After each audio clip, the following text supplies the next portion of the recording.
सिद्दीक, आपको क्या लग रहा है कि ये सारा कुछ कंट्रोल हो गया है? अभी जिस सैलाब ज़दगान के लिए जो रकम थी वो भी मामला हल हो गया है, चीज़ें अब सेटल हो रही हैं या नहीं हो रही पीपल्स पार्टी और उन्हीं के दरमियान? सेटल नहीं होंगी, छोटी मोटी चीज़ें चलती रहेंगी और कोई एक छोटी चीज़ जो है वो बड़े इख्लाफ का सबब बनेगी और फिर आप देखेंगे कि पीपल्स पार्टी राह जुदा कर लेगी मुस्लिम लीग नून से।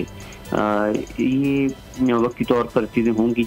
जाहिर है इस वक्त आप देखेंगे जो आपने शुरू में जिक्र किया था फवाद चौधरी की खबर का, जिसमें शहबाज शरीफ साहब ने कहा है कि जी अच्छे बच्चे बन के रहें आप, और पीपल्स पार्टी कुछ भी कहे हमने उनको जवाब नहीं देना। जाहिर है हमारे इक़्तिदार का मसला है और इक़्तिदार की खातिर हमने कंप्रोमाइज करना है और हमने खामोश रहना है। इलेक्शन का क्या होगा सिद्दीक? इलेक्शन का क्या होगा? इलेक्शन कमीशन कह रहा है जी हम पूरी तरह से तैयार हैं, 8 अक्टूबर की तारीख इलेक्शन कमीशन दे चुका।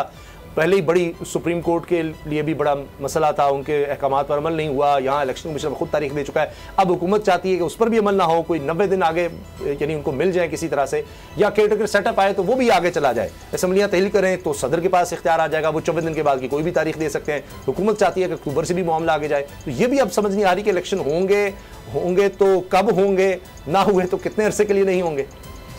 देखिए इलेक्शन कमीशन ने एक तारीख दी थी 8 अक्टूबर की, ये उस वक्त दी थी इलेक्शन कमीशन के फैसले तारीख दी गई थी। तो उसके बाद इलेक्शन कमीशन ने क्या किया कि 30 अप्रैल की तारीख को 8 अक्टूबर में बदल दिया। मामला सुप्रीम कोर्ट में आया, सुप्रीम कोर्ट ने 14 मई का कहा था, वो केस सुप्रीम कोर्ट में अभी तक चल रहा है रिव्यू का, लेकिन हुकूमत जिस तारीख के साथ खड़ी हुई थी वो 8 अक्टूबर थी।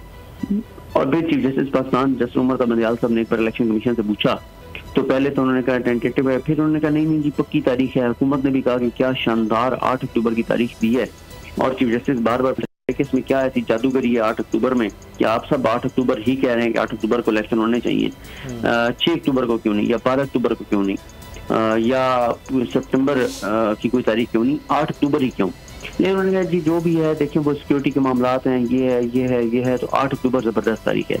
लेकिन अब ये हुआ कि पीडीएम हुकूमत जो है माइनस पीपल्स पार्टी, इन्होंने ये फैसला किया कि 8 अक्टूबर को इलेक्शन नहीं कराए जाएंगे। इलेक्शन कमीशन ने जो तारीख दिया, जो सुप्रीम कोर्ट उन्होंने तारीख दी थी, जिस तारीख को वो डिफेंड करते रहे, जस्टिफाई करते रहे, और सुप्रीम कोर्ट के खदशात दुरुस्त साबित होने जा रहे हैं, क्योंकि अब ये कह रहे हैं कि ये 12 अगस्त से पहले ही असम्बली तहलील करेंगे, 90 दिन मिल जाएंगे, फिर नवंबर के पहले हफ्ते में या अक्टूबर के आखिरी हफ्ते में इलेक्शन होंगे। लेकिन इसमें सदर जो है वो रुकावट बनेंगे।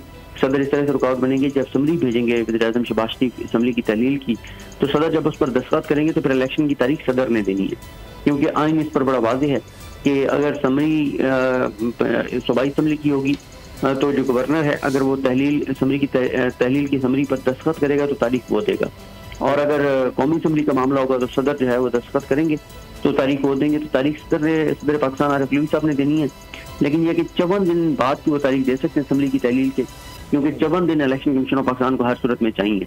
तो अब पहला तो ये डिसाइड हो गया कि इलेक्शन कमीशन की दी गई तारीख पर इलेक्शन नहीं कराया जाएगा।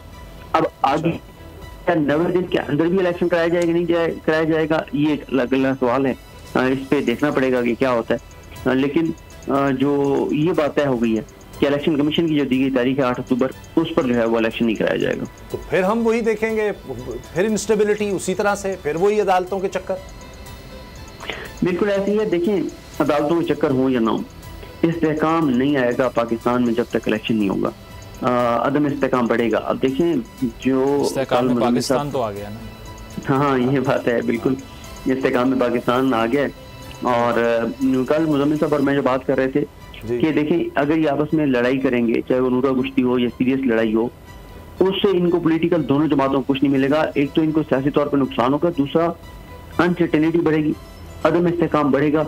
अब चलें एक तरह से ये मैसेज तो ये दे दी थी ना 13 जमातें कि देखें जी एक जमात माइनस है, बाकी 13 तो इक़्तिदार में है ना, बाकी 13 तो एक पेज पर हैं, 13 तो जबरदस्त कोऑर्डिनेशन के साथ चल रही हैं। और आप ये देखें कि अब तक हमें ये दोनों बड़ी जमातें यही बेचती रही हैं कि मुल्क को कोई एक जमात क्राइसिस से नहीं निकाल सकती, तमाम जमातों का एक पेज पे होना जरूरी है। और देखें 13 जमातें मुल्क की एक पेज पर हैं, तो ये बहुत अच्छी बात है।